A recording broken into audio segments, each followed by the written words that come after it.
Halo Bapak Ibu, selamat datang di channel ini. Hari ini, kita akan bahas sesuatu yang sangat penting, yaitu bagaimana menjaga kesehatan di usia lanjut agar kita tetap bisa hidup mandiri dan tidak merepotkan anak cucu.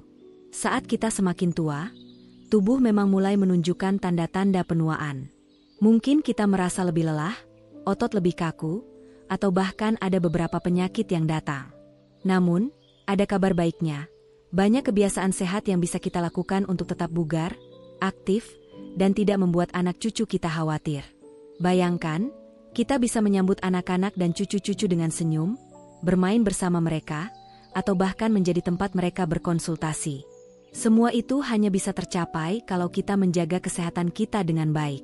Jadi, hari ini saya akan berbagi dengan Bapak Ibu 5 kebiasaan sehat yang sangat mudah diterapkan, tapi hasilnya luar biasa bagi tubuh kita. Dengan menjaga tubuh kita tetap sehat, kita bukan hanya berbuat baik untuk diri sendiri, tetapi juga untuk keluarga tercinta. Tanpa kita sadari, hidup sehat adalah hadiah terbaik yang bisa kita berikan kepada anak cucu. Bukan hanya dengan memberikan harta, tetapi dengan memberi teladan hidup yang sehat.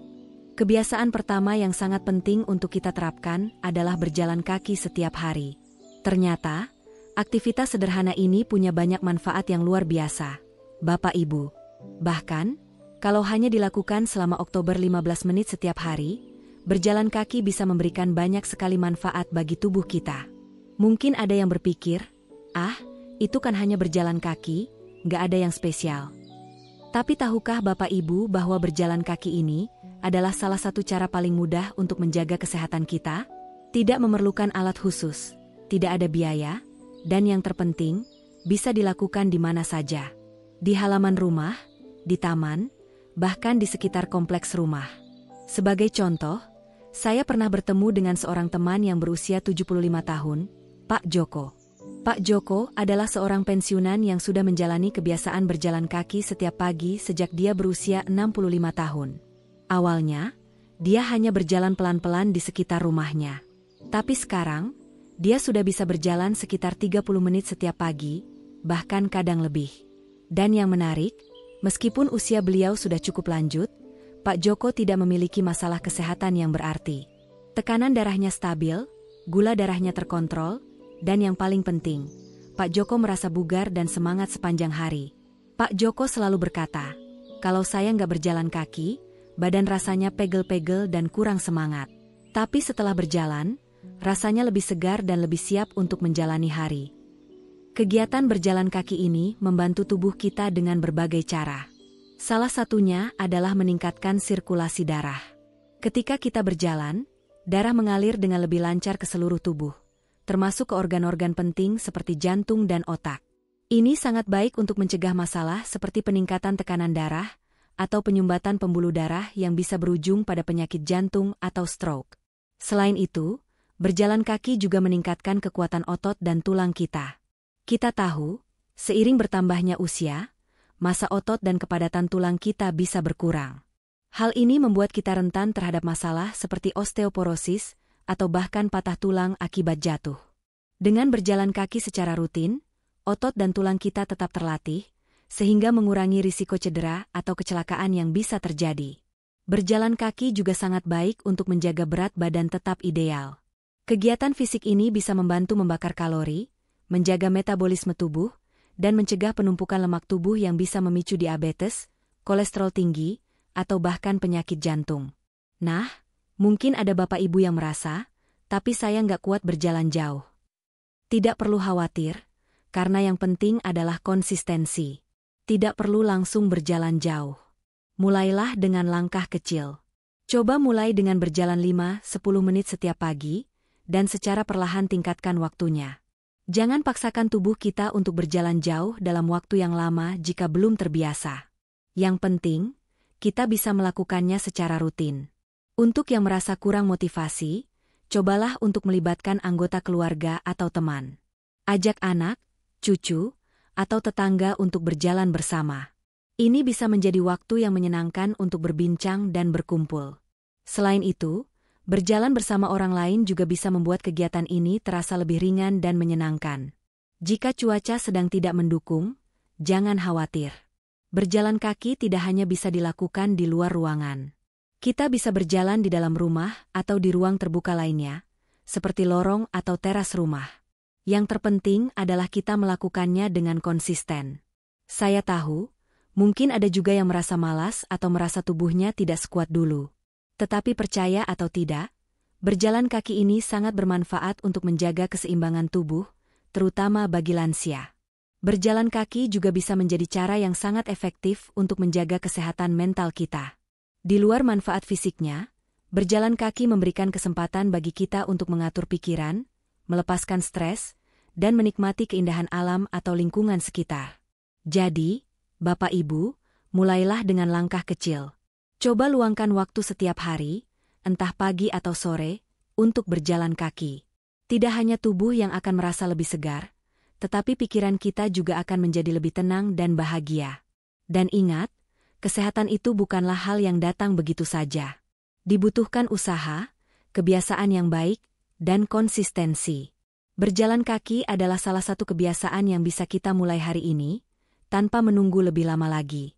Mungkin Bapak Ibu sudah sering mendengar betapa pentingnya air putih bagi tubuh kita, terutama di usia lanjut. Tapi, tahukah Bapak Ibu bahwa kita seringkali tidak menyadari betapa vitalnya air untuk kesehatan kita? Seringkali, kita merasa tidak haus atau merasa cukup hanya dengan sedikit air. Padahal, tubuh kita membutuhkan air dalam jumlah yang cukup untuk berfungsi dengan baik. Sebagai contoh, saya memiliki seorang teman, Ibu Siti, yang baru saja berusia 70 tahun. Sebelumnya, beliau sering mengeluh merasa lemas dan pusing, terutama di pagi hari.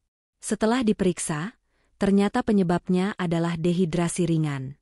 Ternyata, meskipun Ibu Siti tidak merasa haus, tubuhnya kekurangan cairan. Dokter menyarankan untuk mulai memperbanyak konsumsi air putih setiap hari, dan setelah beberapa minggu, Ibu Siti merasa jauh lebih baik. Stamina meningkat, dan pusing-pusingnya hilang. Dehidrasi atau kekurangan cairan bukan hanya membuat kita merasa lelah, tetapi bisa juga memengaruhi berbagai fungsi tubuh yang penting, seperti keseimbangan, konsentrasi, dan fungsi ginjal. Jika dibiarkan, dehidrasi bisa berisiko menyebabkan gangguan yang lebih serius seperti kerusakan ginjal, penurunan tekanan darah, dan gangguan jantung.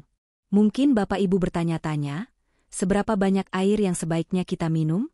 Umumnya, disarankan untuk mengonsumsi sekitar 8 gelas air putih, atau sekitar 2 liter setiap hari. Namun, kebutuhan cairan setiap orang bisa berbeda, tergantung pada aktivitas, cuaca, dan kondisi kesehatan masing-masing. Bagi lansia, jumlah ini bisa lebih sedikit tergantung kondisi kesehatan. Tapi yang terpenting adalah jangan sampai kita kekurangan cairan. Apalagi, seiring bertambahnya usia, rasa haus kita bisa berkurang, sehingga kita tidak merasa perlu minum air sebanyak yang dibutuhkan tubuh. Ada cara mudah untuk memastikan kita cukup minum air setiap hari. Misalnya, coba mulai dengan menjadwalkan waktu minum air setiap 1-2 jam sekali. Cobalah untuk minum segelas air setiap kali setelah bangun tidur, sebelum makan, atau setelah beraktivitas ringan. Hal ini akan membantu tubuh kita tetap terhidrasi dengan baik. Selain itu, kita bisa menambah rasa pada air putih untuk membuatnya lebih menarik dan menyenangkan untuk diminum. Misalnya, dengan menambahkan irisan lemon, mint, atau buah-buahan segar. Ini tidak hanya menambah rasa, tetapi juga memberi sedikit manfaat tambahan dari kandungan vitamin dan antioksidan yang ada pada buah-buahan tersebut. Banyak juga yang merasa bosan minum air putih saja. Nah, jika Bapak Ibu merasa demikian, boleh saja sesekali mengganti air putih dengan teh herbal atau air kelapa. Pastikan tidak menambah terlalu banyak gula pada minuman, karena gula yang berlebihan bisa menyebabkan peningkatan gula darah yang berisiko pada kesehatan. Selain menjaga jumlah cairan dalam tubuh, penting juga untuk memperhatikan tanda-tanda dehidrasi. Misalnya, jika Bapak Ibu merasa mulut kering, lelah, atau pusing, itu adalah tanda bahwa tubuh kita membutuhkan cairan lebih banyak. Jika warna urin menjadi lebih gelap dari biasanya, itu juga bisa menjadi indikator tubuh kekurangan cairan. Jangan menunggu sampai merasa haus, karena rasa haus sendiri bisa terlambat menjadi sinyal bahwa tubuh kita sudah kekurangan cairan. Saya tahu, terkadang kita terlalu sibuk atau lupa untuk minum air. Tetapi, mengingat betapa pentingnya air untuk kesehatan kita, Mari buat kebiasaan minum air putih cukup setiap hari menjadi bagian dari rutinitas sehari-hari kita. Jangan sampai karena kurang minum air, kita menjadi lebih mudah lelah atau terkena masalah kesehatan yang bisa dicegah. Dengan air yang cukup, kita bisa merasa lebih segar, lebih bertenaga, dan tentu saja lebih sehat. Dengan menjaga tubuh tetap terhidrasi, kita juga membantu menjaga kesehatan kulit, menjaga suhu tubuh tetap stabil, dan mendukung proses pencernaan kita. Tidak hanya untuk fisik, tubuh yang cukup cairan juga membantu menjaga kesehatan mental, mengurangi kecemasan, dan membuat kita merasa lebih tenang. Jadi, mari mulai kebiasaan sehat ini dengan langkah sederhana, minum lebih banyak air putih setiap hari. Tubuh kita akan berterima kasih, dan kita bisa terus merasa bugar dan sehat dalam menjalani hari. Kebiasaan sehat ketiga yang tidak kalah pentingnya adalah mengatur pola makan sehat. Kita semua tahu, apa yang kita makan sangat memengaruhi kesehatan kita, terutama saat kita sudah memasuki usia lanjut. Makan dengan pola yang seimbang dan bergizi bisa menjaga tubuh kita tetap kuat, mencegah penyakit, dan mendukung sistem kekebalan tubuh agar tetap optimal. Tapi, sebelum kita lanjut, saya ingin berbagi cerita tentang seorang teman saya, Pak Agus, yang berusia 72 tahun. Pak Agus dulu sering sekali mengeluh tentang masalah pencernaan. Beliau sering merasa kembung, perutnya sering terasa tidak nyaman, dan bahkan mengalami sembelit. Setelah berkonsultasi dengan dokter, ternyata pola makan Pak Agus kurang sehat. Beliau lebih sering mengonsumsi makanan tinggi lemak, kurang serat, dan lebih suka makanan yang mengandung banyak gula. Dokter menyarankan agar beliau mulai memperbaiki pola makan dengan memasukkan lebih banyak sayuran, buah-buahan, dan makanan kaya serat. Pak Agus mulai mengikuti saran tersebut, dan hasilnya luar biasa. Beberapa minggu kemudian, masalah pencernaan beliau mulai membaik. Tidak hanya itu, Pak Agus juga merasa lebih energik dan berat badannya mulai turun. Bahkan, beliau merasa lebih mudah bergerak dan tidak cepat lelah seperti dulu. Apa yang bisa kita pelajari dari pengalaman Pak Agus? Pola makan yang baik dapat memberikan dampak yang sangat besar pada tubuh kita. Terutama bagi lansia, pola makan yang sehat sangat penting untuk mencegah berbagai masalah kesehatan, seperti diabetes, penyakit jantung, kolesterol tinggi, hingga masalah pencernaan. Pola makan sehat untuk lansia harus mencakup berbagai kelompok makanan, mulai dari karbohidrat, protein, lemak sehat, hingga vitamin dan mineral. Semua nutrisi ini dibutuhkan tubuh kita untuk berfungsi dengan baik. Mari kita mulai dengan karbohidrat. Karbohidrat adalah sumber energi utama bagi tubuh kita.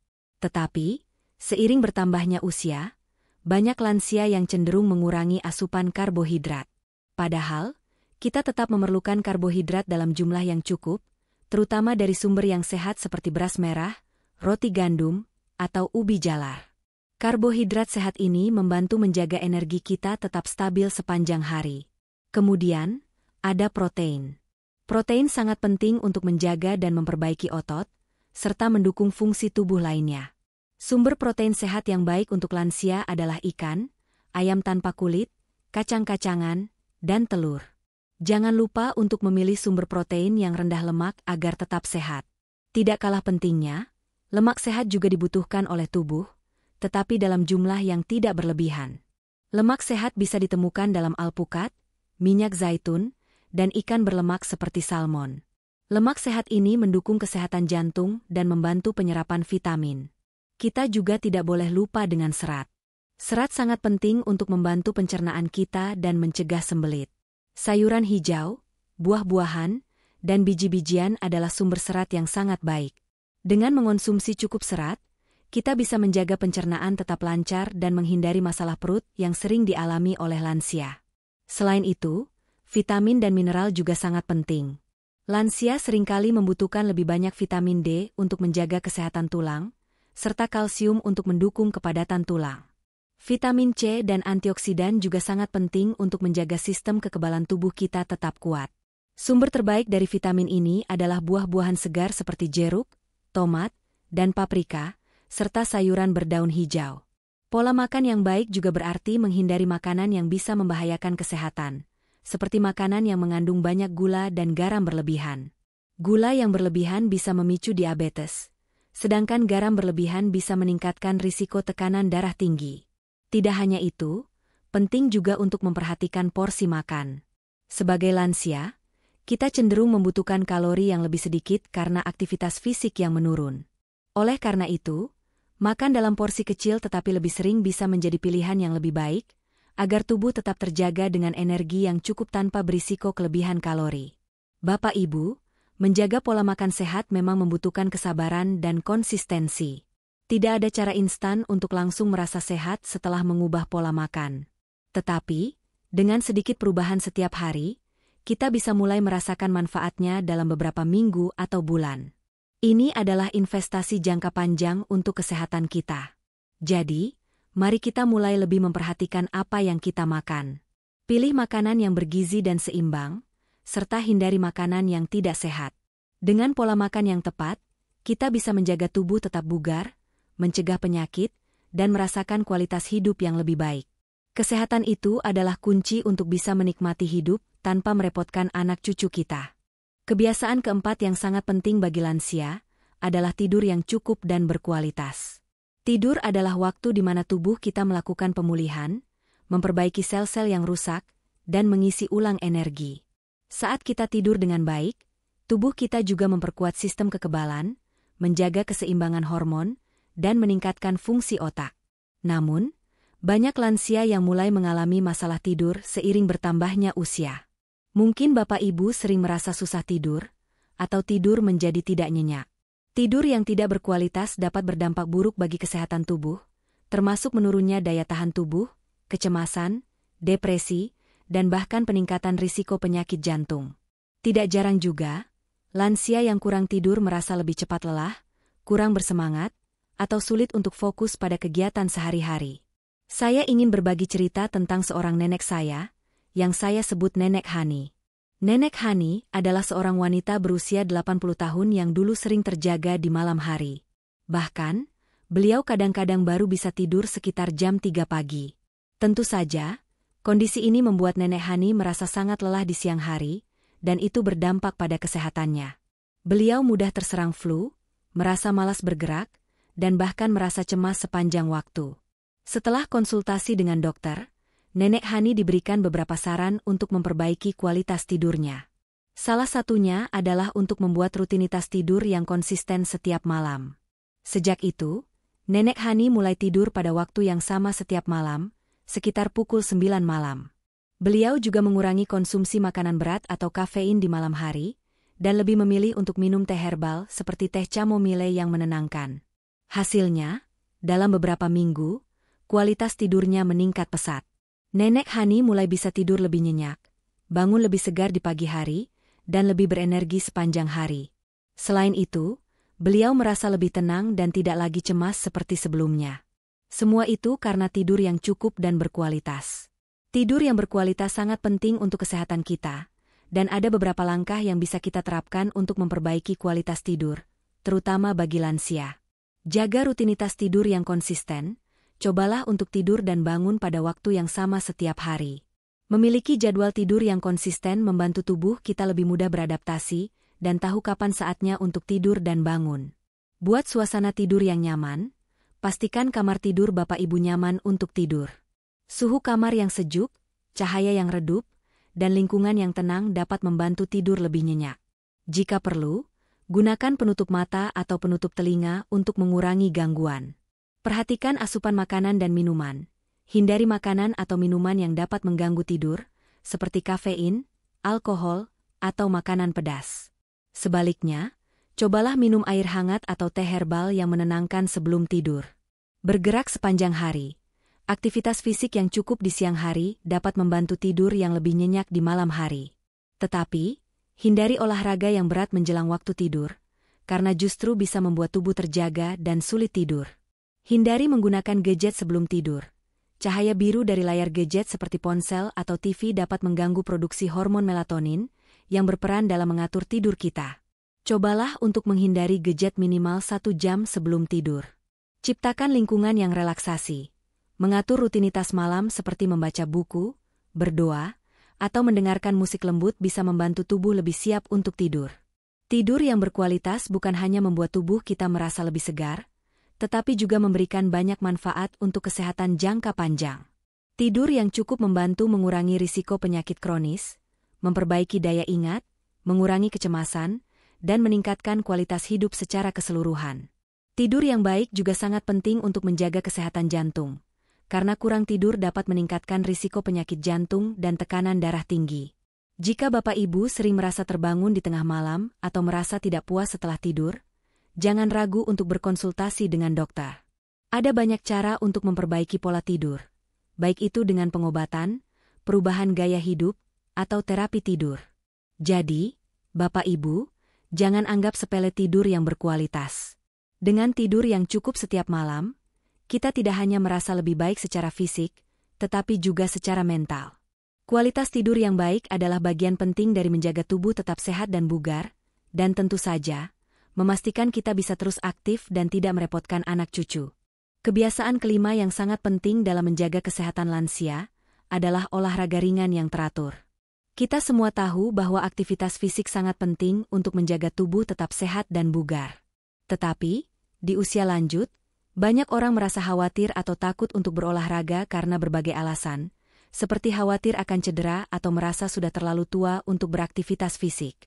Namun, yang perlu Bapak Ibu ketahui adalah, olahraga ringan justru sangat bermanfaat bagi lansia. Bahkan, aktivitas fisik yang sederhana, seperti berjalan kaki, senam ringan, atau yoga, dapat membantu memperkuat otot, menjaga fleksibilitas, serta meningkatkan kesehatan jantung dan pernapasan.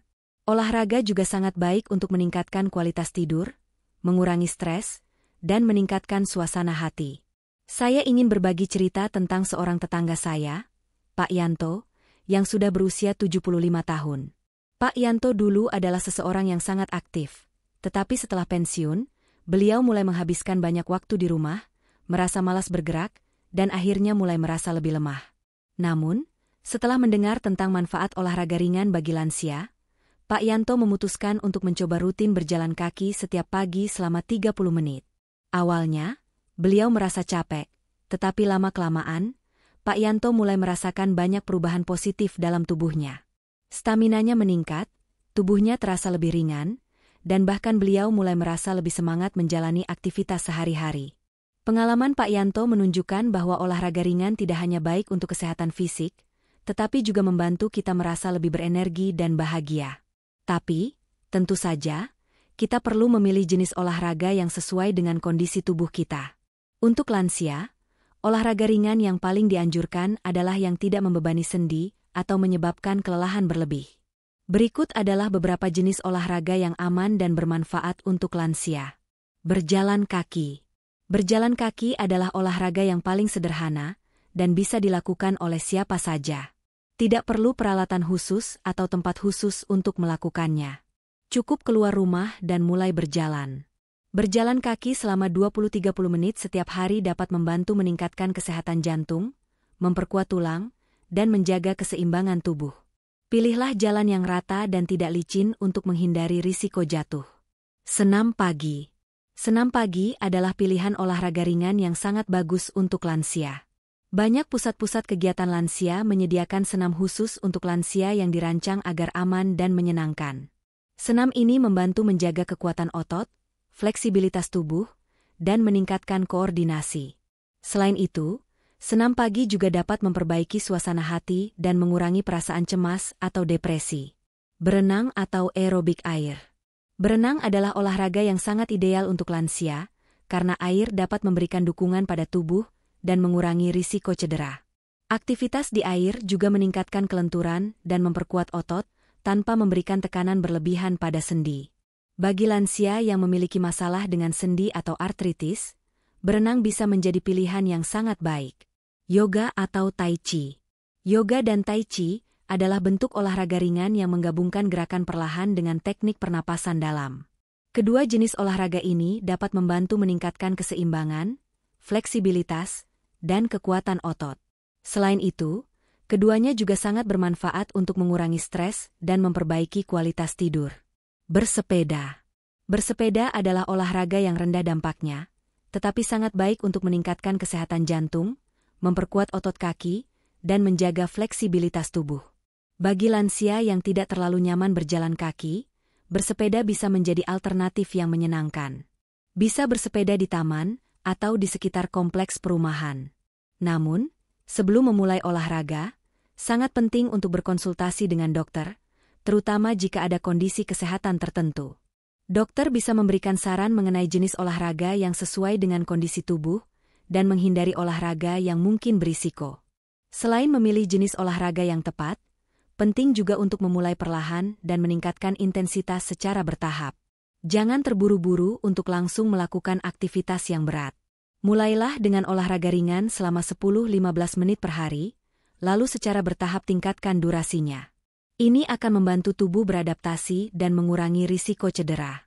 Jangan lupa untuk pemanasan sebelum berolahraga dan pendinginan setelahnya. Pemanasan membantu mempersiapkan otot dan sendi untuk bergerak, sedangkan pendinginan membantu otot-otot kita untuk kembali rileks setelah beraktivitas. Olahraga ringan yang teratur bukan hanya membuat tubuh kita sehat, tetapi juga meningkatkan kualitas hidup secara keseluruhan. Aktivitas fisik yang cukup membantu mencegah penyakit jantung, stroke, diabetes, serta memperlambat proses penuaan.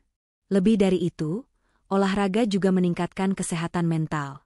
Dengan berolahraga, tubuh kita melepaskan hormon endorfin, yang dikenal sebagai hormon kebahagiaan, yang dapat mengurangi stres dan meningkatkan suasana hati. Bapak Ibu, ingatlah bahwa kunci dari kebugaran tubuh di usia lanjut adalah konsistensi dan kesabaran. Dengan melibatkan tubuh dalam aktivitas fisik secara teratur, kita tidak hanya memperpanjang umur, tetapi juga memperbaiki kualitas hidup kita. Jadi, mari kita mulai bergerak, tidak peduli seberapa kecil langkahnya.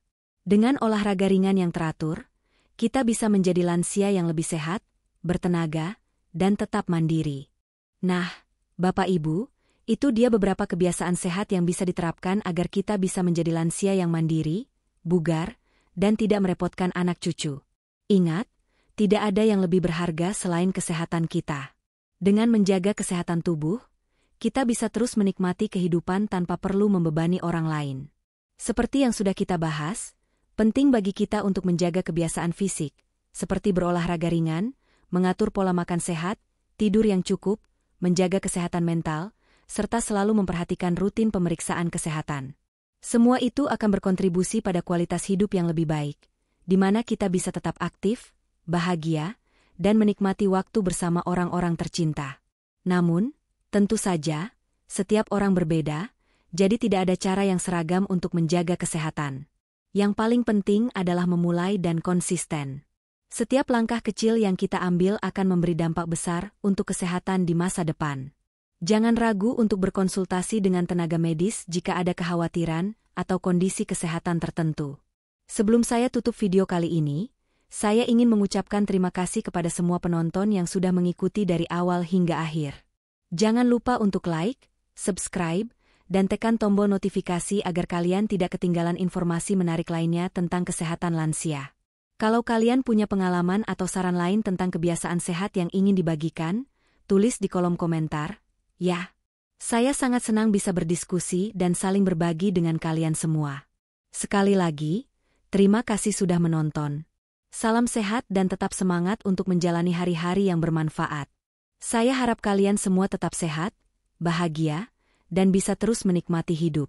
Sampai jumpa di video berikutnya.